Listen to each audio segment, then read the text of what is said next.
செய்தார், உடனே பரதேசி என்ன செய்தார், கொடுத்தார்.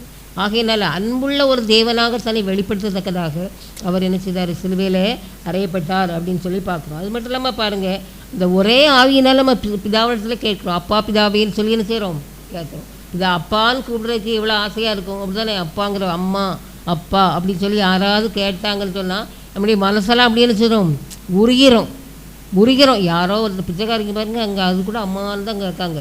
அப்படி தானே, அம்மான்னு கேட்டாச்சுன்னா என்ன செய்கிறோம், மனசு உருகிறோங்கிறதுக்காக அப்படி என்ன செய்கிறாங்க, கேட்குறேன். அப்போது நாமும் கூட ஆண்டவர்கிட்ட அப்பா பிதாவேந்து என்னை கூப்பிடத்தக்கதான புத்திர சுவியார் ஆவியை ஆண்டவர் நமக்கு என்ன செய்யிருக்காரு, பெற்று தந்திருக்கிறார்.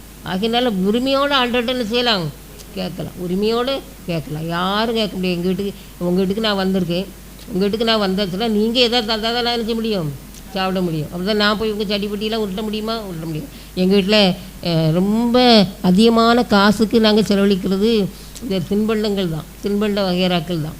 சரிதா, ஒன்று கீபோர்டு போடுது, அதெல்லாம் நிறைய அப்படி குத்து குத்தா மிச்சரால் எழுதின்னு சோறு மாதிரி தின்றுவான். அவனுக்கு ஒரு பேர் வச்சுருக்கோம், நாங்கள் சொல்ல மாட்டோம். பிறகு நீங்கள் அதை சொல்லுவீங்க. சரிதா, அப்படி இன்னும் இருக்காளே, அவளுக்கு ஒரு பேர் வச்சுருக்கோம், அதையும் சொல்ல மாட்டேன். அதெல்லாம் சஸ்பென்ஸ். சரியா, அப்படி இருக்கும் பொழுது என்ன இப்போ எல்லா ஸ்நாக்ஸ் இப்போ என் ரூமில் இருக்குது. என் ரூம்கில் தான் கட்டில் வச்சுருக்கேன். என் கால் கடியில் தான் என்ன செய்ய இருக்கும். அவங்களுக்கு வேணுங்கும் போது நான் கொஞ்சம் கொஞ்சமாக இவ்வளோண்டு இது போட்டு வச்சுருக்கேன். அதில் தான் அளவு தான், ரேஷன் தான் போட்டு கொடுப்பேன்.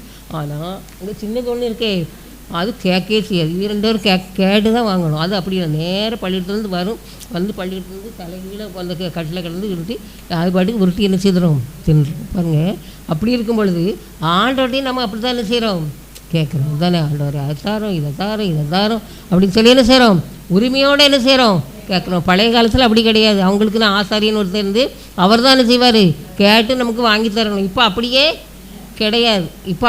கிடையாது. நாமளே என்ன செய்கிறோம், கேட்டு என்ன செய்கிறோம், வாங்கணும். அப்படிப்பட்ட ஒரு வாங்கக்கூடிய ஒரு நம்ம மேலே பற்றுடைய ஒரு தன்மையுடைய ஆண்டவர் சிலுவையில் நமக்காக என்ன செய்தார், மரித்தார் அப்படின்னு சொல்லி என்ன செய்கிறோம் பார்க்குறோம். அது மட்டும் இல்லாமல் ஒரே பலியினாலே இந்த சபைக்கான யாவும் என்ன செய்யப்பட்டது பாருங்கள். பழைய காலத்தில் இந்த யாத்திராமோ லேவியராகமோ நீங்கள் வாசி பாருங்கள்.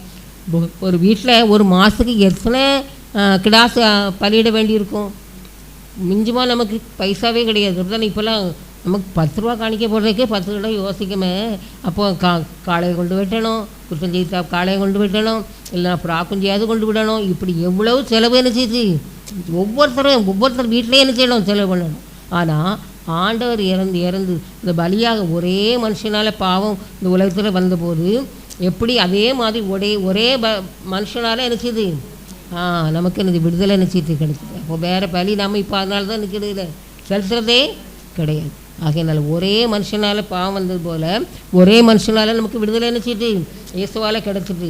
இந்த நமக்கான யாவும் இந்த ஒரே வழியால் சீரணும் அப்படின்னு நான் உயிரோடு இல்லாமல் என்னுடைய ரத்தத்தை சிந்தாலும் என்னுடைய பிள்ளைகள் நல்லபடியாக இருக்கணுங்கிறதுக்காக ஆண்டவர் சிலுவையில் என்ன செய்தார், மாண்டார் அப்படின்னு சொல்லி என்ன செய்கிறோம் பார்க்குறோம்.